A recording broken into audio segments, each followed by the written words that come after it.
In there at the knees. Strike one.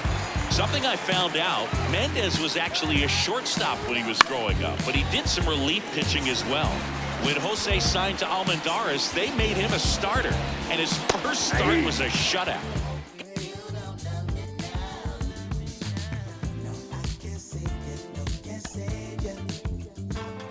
The relationship between the Negro Leagues and Cuba and Spanish-speaking countries in general was a bond created by baseball.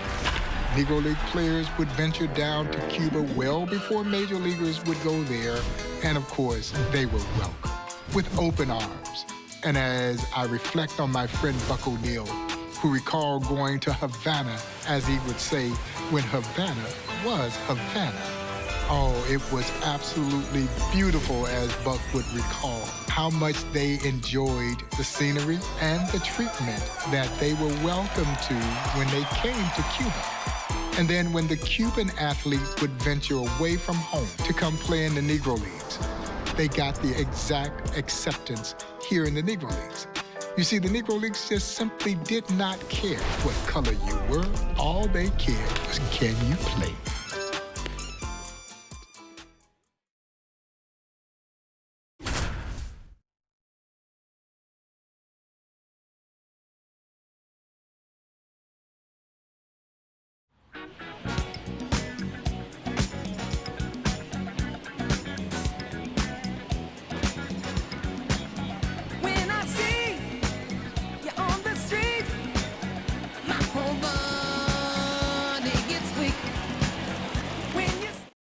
We go to the bottom of the first, and now the right fielder, Sellers. And that one is in for a strike. Such a long history of great players from Cuba, Boog, and not just in the Negro Leagues. Long before Jackie Robinson broke the Major League color line in 1947, Dolph Luke was an ace for Cincinnati and Brooklyn. He was able to play because of his lighter skin. Sanders stands in now and watches strike one. You mentioned those pre-integration Cuban players, Chris. After the color line was broken, of course, that opened the door for more great Cuban-born players like Minnie Minoso, Tony Oliva, Louis Tion Jr., and Tony Perez. 2 strikeouts now for Mendez. 4 at the plate with 2 away, swings through that one. And that's in for a strike. Boog, you brought up those old Cuban players like Minoso and Oliva, but there are plenty of Cuban-born stars in the majors these days, too. Guys like Yordan Alvarez, Raisel Iglesias, Randy Arozarena, and Luis Robert Jr. are lighting things up in the show these days. Mendez keeps mowing down Chicago with his 3rd K. Back here at Southside Park, bottom of the inning, and now West. That one finds the zone. That's strike one. Right through there for a strike.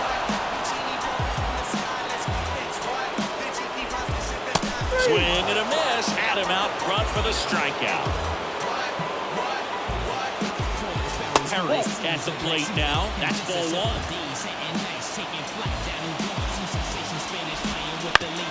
On the ground to first. And he handles it himself for the out. So up next, Little.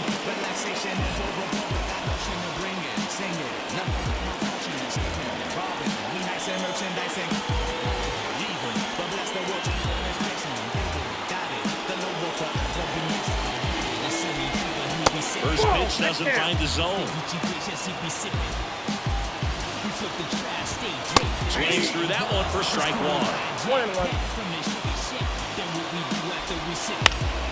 Now this is in the air down the line. And that will drop foul.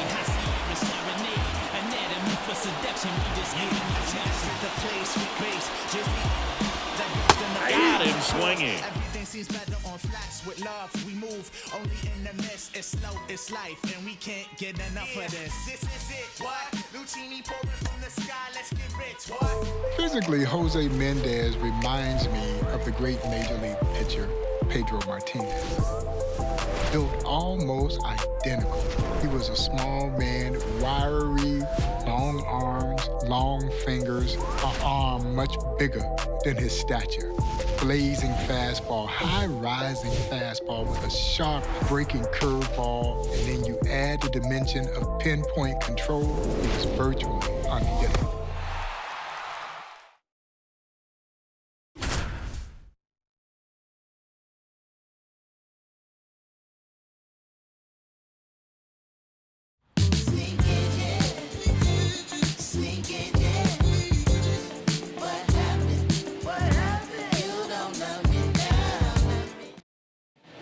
And now, Perry.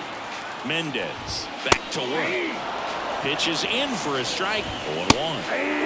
Quickly in an 0-2 hole, you're going to have to give something up here in terms of power if you want to put the ball in play with any authority. Little swings through it for strike 1. Next offering is down low. Swing and a miss. And a count 1-2. So it's their last chance in this one. Newman now at the plate. Crowd locked in right now. One-run game here in the ninth.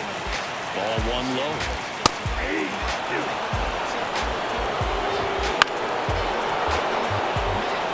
Mendez is just 1 strike away. And that's in the dirt. Next offering is downstairs. Swing and a high fly ball deep left field. Glass going back on this one. Ball game. Mendez. What confuses me though is kisses when we breathe. Tell me what's the deal, yo. Now you caught my Jose Mendez's breakout season in 1908 as a youngster is one for the record books. The Cincinnati Reds had ventured down to Cuba as Cuba was open now for goodwill tours of baseball. Jose Mendez welcomed the Cincinnati Reds to his native Cuba by pitching 25 consecutive shutout innings. Oh, it gets even better. He would go on to add to that number, compiling 45 consecutive shutout innings against both minor and major league teams during that particular jaunt there in Cuba. I'm not sure you'll see that feat duplicated again.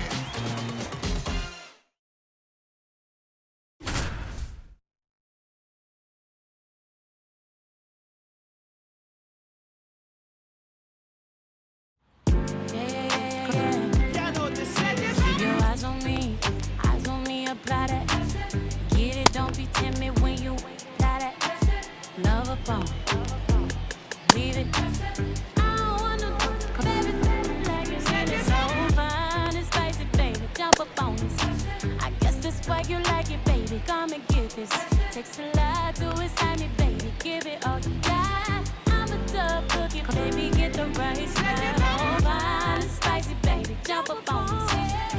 Bottom of the 8th. Here's the third baseman, Sawyer.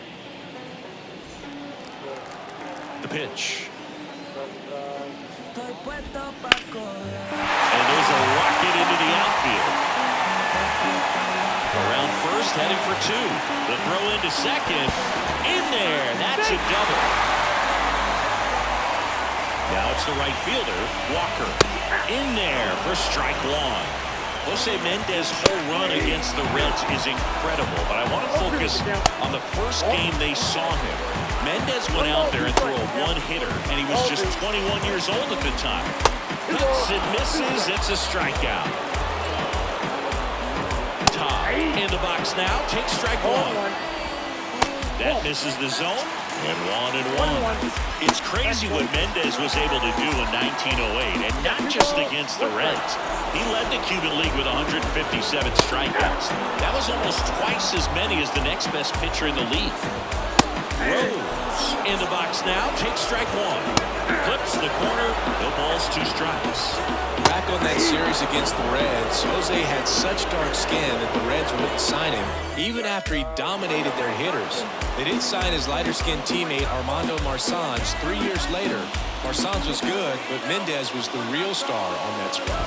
Turner leading things off and takes a strike. Curveball drops in there.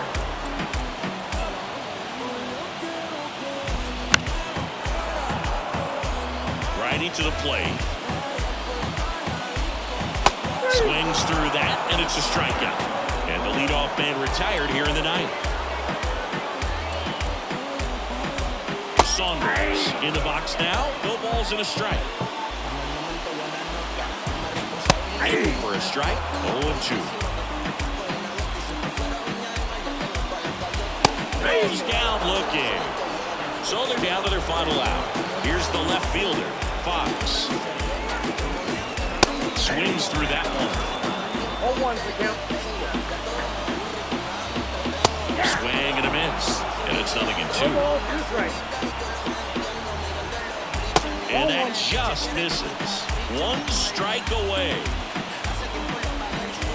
Right through there. Got it. And that'll do it.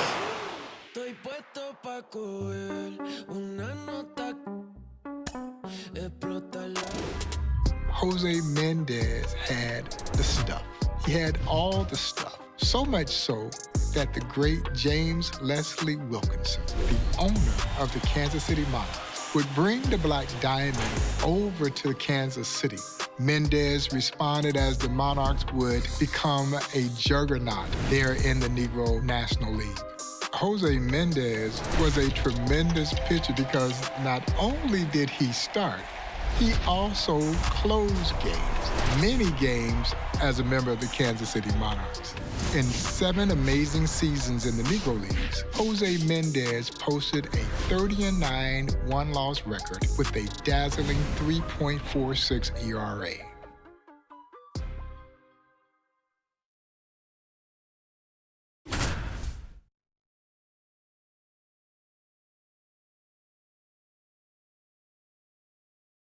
Qué rica te ves en mini, trajecito bikini, Ferrari, no le gustan los Lamborghini. Mucha pasta, carbones, fettuccini, las Scorpio son peligro, lo dijo Mela y Rumini, ey. Una dimana, una Rolls Royce, y le puse John Jimmy, yo no soy malo. Drew Foster digging in now. When Jose Mendez joined the Monarchs in 1920, he became the final piece of one of the greatest rotations in baseball history. They had Mendez, John Donaldson, and Bullet Joe Rogan, all future MLB Hall of Famers. That misses. Ball 2. Going back to that incredible Monarchs rotation, Chris, it makes me think of the Braves staffs in the 1990s. Greg Maddux, Tom Glavine, John Smoltz, or even 2019, the Astros, Cole, Verlander, and Grant. In the box now, takes strike 1. 0-1. The shortstop takes the ball. 2 more great historic rotations, Blue. The 1966 Dodgers with Sandy Koufax, Don Drysdale, and Don Sutton, and the 1931 Homestead Grays, Bill Foster, Smokey Joe Williams, and Satchel Paige. Little in the box here, lets that one go for a ball. Fastball in for a strike, and it's 1-1. Just threw that fastball by him, elevated, and if you're not looking up at that location, very difficult to catch up to, especially with that velocity.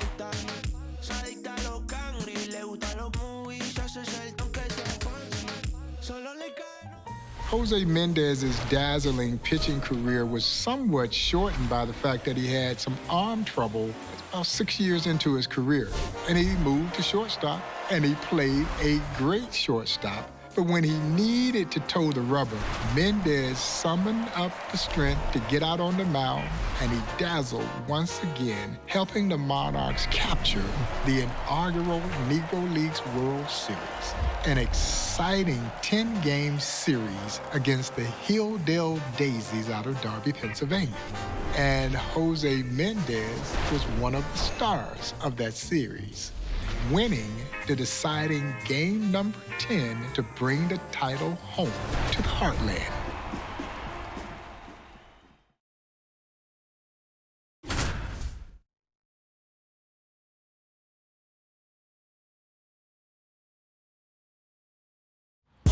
Trying to get up to come down. Got to play it by the pound.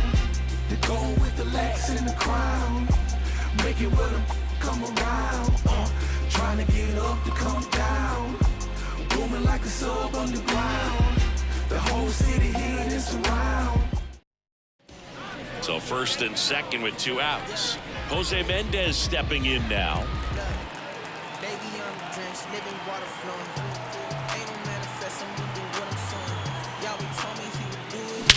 High fly ball, pretty well struck out towards right center. Newman going back, a dive, and he can't haul it in. 1 run is in. Now 2 runs score, and it's 4-0. And he's there at third with a triple.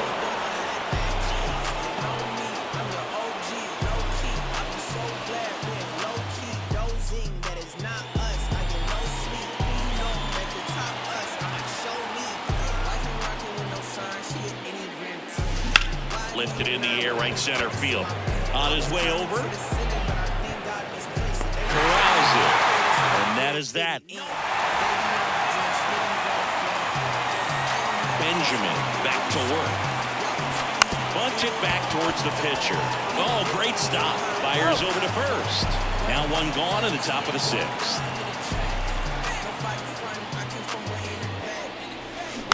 And a weak ground ball to the left side. Zips it across, and that takes care of Mendez. And that is the inning. Jose Mendez stepping in now.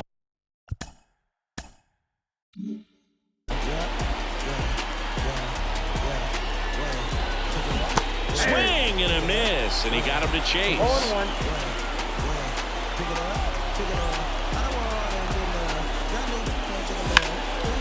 Fly ball down the line, and that's a foul ball.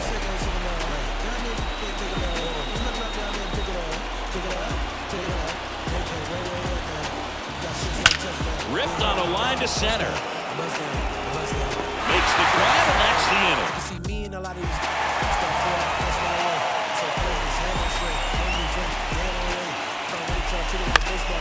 And a pop-up, right side, foul territory. And there's 2 away.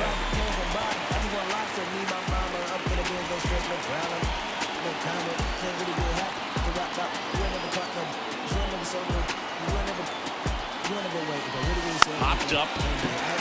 Forward. Makes the play. And that is that.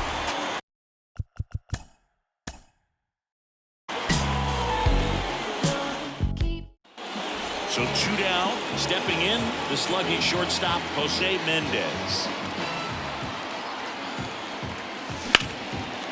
Now a bullet to second base, but he's got it to end the inning.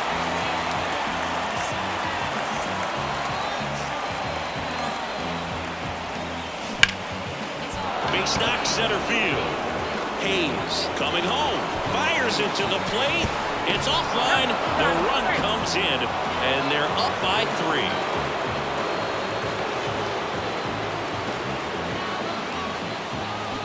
Fouled off left side.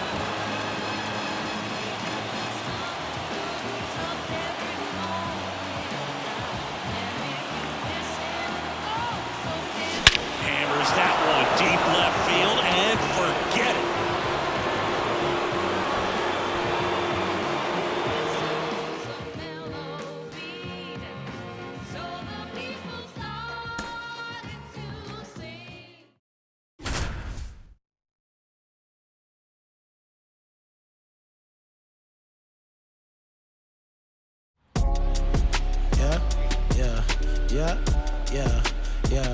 Yeah, way, pick it up, way, pick it up, way.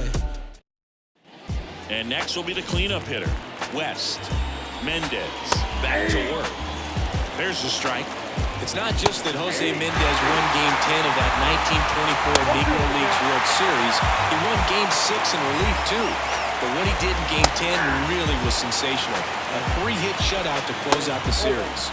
Pitch misses, and the count even 1-1. On that incredible Mendez performance in the 24 World Series, don't forget that he was in his late 30s, and Game 10 was played in Chicago in 30-degree weather. Jose Mendez was absolutely built different. It's over. Jose Mendez in the Kansas City. The hustle and from the struggle. I've been on my doors since a youngin'. You should know that.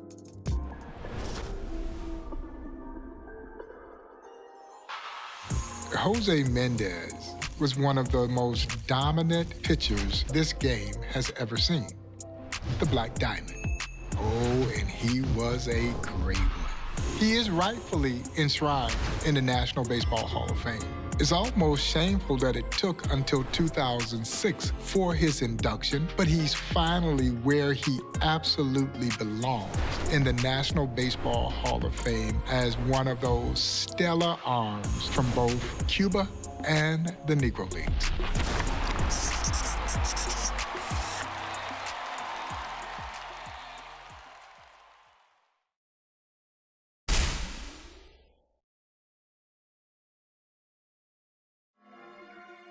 Sponsored by Elderberry, bro. The literal plant, you know what I'm saying? I'm looking at the guy I heard self-defense, baby. He got some money. Freddie. Shows? Great. Where they at? Baby. Sold out. Yeah. To the world. Yeah. Get the bag. Get the money. Your mom. Yeah. She still love it. Never wife, I love the money. Out in San Diego with some boys. 3 days no sleep, can't keep poised. Buck O'Neil would say that the Monarchs were always a good team. But when Satchel was on the mound, they were a great team. But the thing about Satchel was, Satchel brought out the greatness in everyone else. And one of the legendary stars of the Negro Leagues who took the challenge of facing Satchel the most, the great Leon Day. Leon Day, who was a great two-way star in the Negro Leagues, faced Satchel on 4 different occasions, winning 3 of those head-to-head matchups against his rival. And in one of the games, they're in the midst of a scoreless pitching duel when Leon Day takes matters in his own hands and hits a home run to help himself win a 1-0 matchup against his rival Satchel Paige. Leon Day was one of those unheralded stars of the Negro Leagues that you should know, because Leon Day was as good as they came.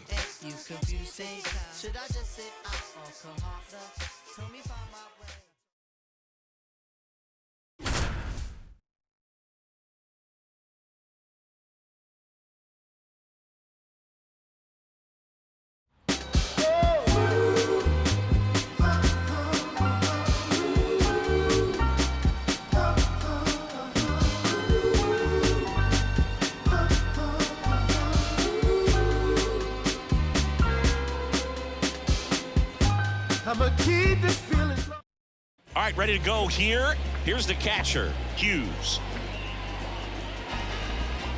There's a strike at the knees, and we are underway. Swing and a miss. No ball, 2 strikes. Swings and misses, struck him out. Hilton Smith digging in now. There's a strike. That delivery of Leon Day's was so funky, he said it hurt him to throw overhand, so he short-armed the delivery and released the ball up near his ear instead of out front.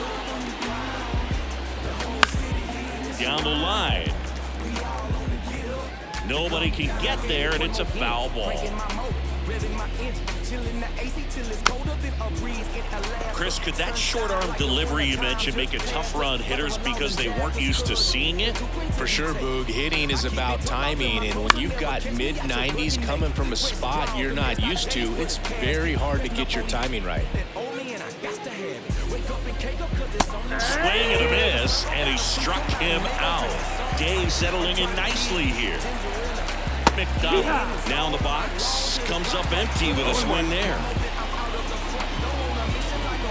Strike 2.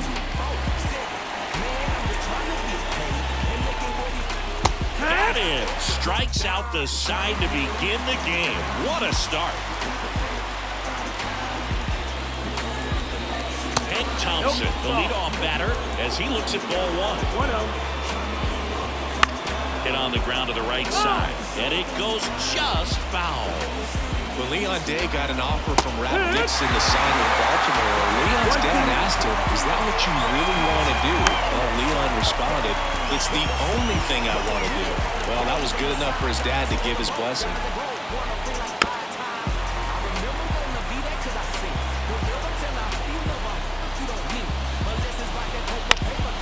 Fights that one away, still 1-2.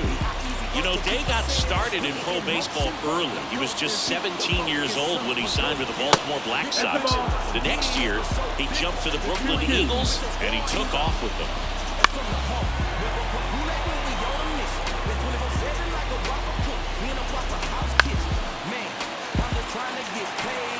Left-hand batter waits. Now swinging. Leon shutting down the Monarchs so far. Buck O'Neal, the next to hit, takes ball one. No score here in the second. There's a sinker at the knees for a strike. That one's in there. That is strike two. Next offering misses.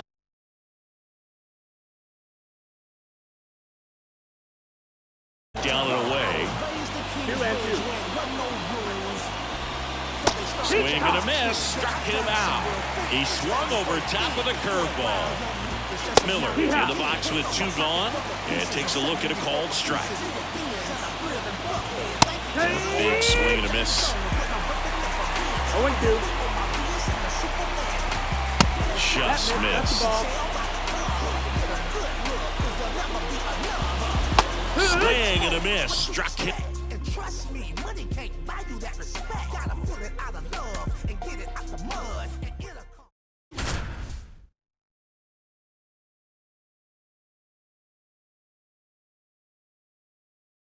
Now we don't know how to act. Wet, whole team going dumb in the chat.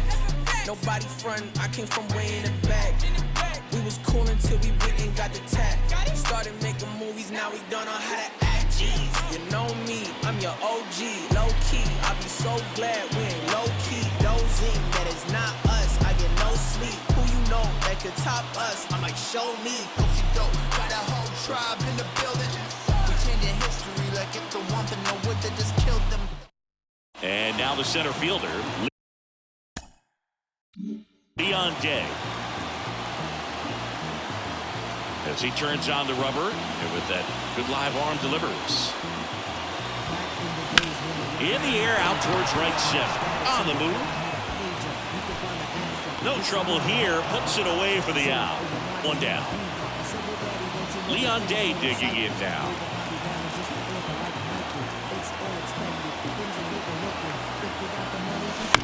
To third. Thompson handles this one. Over to first. That's out number 3.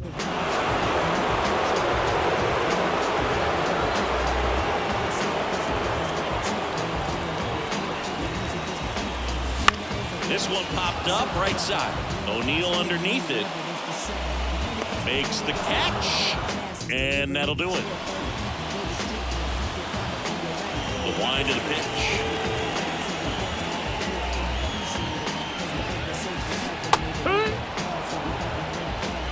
One.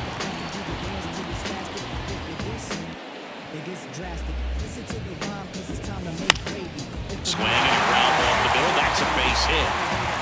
Makes the turn and heads for second. The throw in, and he's out trying for 2. So the lineup flips over. Here's the center fielder, Leon Day. Strike 1.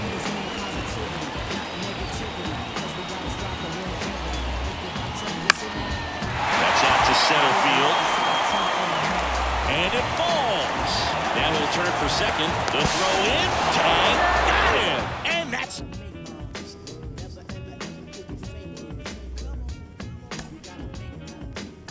The legendary Hall of Famer Monty Irvin would say, if you saw Bob Gibson pitch, then you saw Leon Day pitch. That Gibby had nothing on the uber-competitive Leon Day, who at first glance you wouldn't think was necessarily a great athlete. Oh, but he was. Standing 5'7" tall, weighed about 170 pounds of pure fearlessness and competitiveness. Leon Day, as Larry Doby would describe, I never saw a major leaguer that was better than Leon Day. I never saw a pitcher better than Leon Day.